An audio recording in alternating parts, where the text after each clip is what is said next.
வந்து காவேரி கிட்ட கேட்குறாரு, "ஒருவேளை என்கிட்ட நீ ஏன் சொல்லணும்னா எப்படி சொல்லியிருப்ப காவேரி?" அப்படி சொல்லிட்டு கேட்டோன்னே, உடனே வந்து விஜய் அக்காவோட கைய எடுத்து தன்னோட வயித்துல வச்சு காட்டுறாங்க. "இப்படிதாங்க சொல்லியிருப்பேன். நான் கர்ப்பமா இருக்கேங்க" அப்படின்னு சொல்லிட்டு சொல்லியிருப்பேன். அப்படின்னோன சந்தோஷம் தாங்க முடியல. அப்படியே வந்து தன்னை அறியாமயே வந்து அப்படியே வந்து தொட்டு பார்க்குறாரு வயிற. அதுக்கப்புறம் காத வச்சு பார்க்குறாரு. சந்தோஷம் தாங்க முடியல நம்ம விஜய்க்கு. அவ்வளோ சந்தோஷப்படுறாரு. "கேட்குதா?" அப்படின்னு சொல்லிட்டு உணர்ச்சி வசப்படுறாங்க.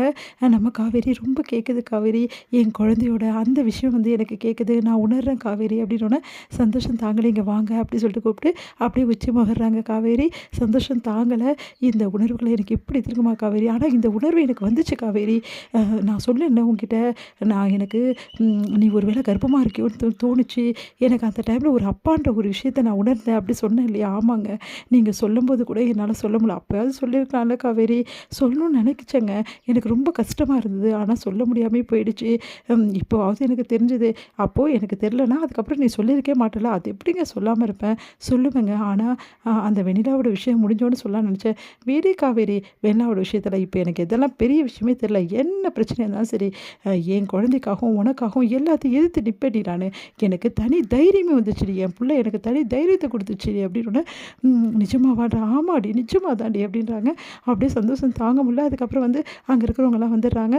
சார் உங்ககிட்ட மேடம் வந்து பேசணுன்றாங்க, டாக்டர் மேடம்னோனே, சரி ஓகேன்னு சொல்லிட்டு, உங்ககிட்ட ரொம்ப நாளா பேசணும்னு சொல்லிட்டு இருக்காங்க. நான் தாங்க கூட்டிட்டு வரேன். சரி நான் போய் பார்க்குறேன்" அப்படின்னு சொல்லிட்டு விஜய் போய் பார்க்குறாரு.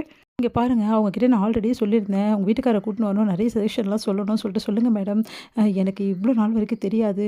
ஊர்ல இருந்தீங்களா? ஆமா" அப்படின்னு சொல்றாரு.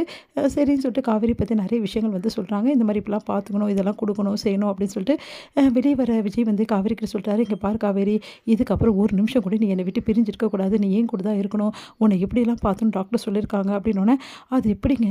இங்க பாரு, உங்க அம்மா என்ன சொன்னாலும் சரி, யார் என்ன சொன்னாலும் சரி, ஏன் வெண்ணிலாவே என்ன சொன்னாலும் சரி, எனக்கு வெண்ணிலா பத்தியோ, உங்க அம்மா பத்தியோ, இந்த உலகத்த பத்தியோ, யார பத்தியும் கவலை இல்லடி. இந்த நிமிஷம் என் பொண்டாட்டி, என் புள்ளைய பத்தி தான் எனக்கு கவலை. அதனால நீங்க 2 பேரும் என் கூட தான் இருக்கணும். எக்காரணம் கொண்டும் உங்கள விட்டு நான் பிரியவே மாட்டேன் காவேரி" அப்படின்னு சொல்லிட்டு சொல்றாரு. "ப்ளீஸ் விஜய், சொன்னா புரிஞ்சுக்கங்க. அதெல்லாம் நான் புரிஞ்சுக்க முடியாதுடி. இவ்ளோ நாள் நீ சொன்னத கேட்டு தான் நான் விலகி இருந்தேன். இதுக்கப்புறம் விலகி இருக்கணும்னா எப்படி காவேரி?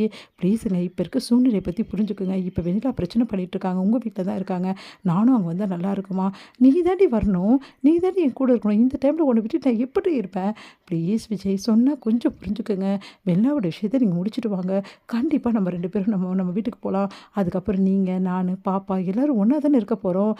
உடனேவா பிரிய போறோம்" அப்படின்னோனே, சரி காவேரி, இப்ப என்ன உனக்கு வெண்ணிலாவோட விஷயத்த முடிக்கணும் அவ்வளோதானே? இப்ப பாரு இந்த மாமன எப்படி வெண்ணிலாவோட விஷயத்த முடிச்சுட்டு, கெத்தா வரேன்னு சொல்லிட்டு, அதுக்கப்புறம் நீ, நானு, நம்ம குழந்தை 3 பேர் மட்டும் தாண்டி நம்ம உலகம். நம்ம வாழ்க்கையே நம்ம 3 பேர் தாண்டி அப்படின்னோனே சந்தோஷம் தாங்க முடியல நம்ம காவேரிக்கு. சரி ஒரு நிமிஷம் இருக்கு காவேரி, ஃபோன் வருது அப்படின்னு சொல்லிட்டு போறாரு. அப்போ வந்து தாத்தா "தாத்தா, நான் அவ்வளோ சந்தோஷத்துல இருக்கேன் தாத்தா." "என்னடா சொல்ற? காவேரிக்கு வந்து சின்ன மயக்கம் வந்துச்சு. ஹாஸ்பிட்டல்ல சேர்த்துருக்கேன்." "என்னடா சொல்ற? சந்தோஷமா இருக்கேன்னு சொல்ற, காவேரிக்கு மயக்கம்." "தாத்தா நீங்க நேர்ல வாங்க தாத்தா. உங்கள அப்படியே கட்டி பிடிச்சு என்ன கிஸ் பண்ண போல இருக்கு தாத்தா." "என்னடா சொல்ற? என்ன ஏன்டா கட்டி பிடிச்சு கிஸ் பண்ணணும்? உன் பொண்டாட்டிக்கு கிஸ் குடுறா" அப்படின்னோனே, "தாத்தா நீங்க வாங்க தாத்தா" அப்படின்னோனே, "சரி சரி நான் வரேன். எங்கடா இருக்க? எங்கடா இருக்க?" அப்படின்னோனே, "ஹாஸ்பிட்டல்ல இருக்கேன்றாங்க." தாத்தா ஓடி வராரு. "என்னடா ஆச்சு?" அப்படின்னோனே, "தாத்தா நீங்க கொள்ளு தாத்தா ஆவ போறீங்க தாத்தா. உங்க பேரனுக்கு குழந்தை பொறக்க போகுது. உங்க பேரன் அப்பாவா போறேன்." அப்படின்னோனே, "சந்தோஷம் தாவும் நிஜமாவாடா?" அப்படின்னு. "ஆமா தாத்தா, காவேரி கர்ப்பமா இருக்கா தாத்தா. இங்க பாருங்க தாத்தா." அப்படின்னோனே காவேரி போய் பார்த்தா அப்படியே வந்து உச்சி முகறாரு. நம்ம தாத்தா அழறாரு. "தாத்தா அழாதீங்க தாத்தா. எனக்கு எனக்கு இப்ப நிம்மதி ஆச்சுடா. உங்க 2 பேரும் யாராலயும் பிரிக்க முடியாதுடா" அப்படின்றாரு.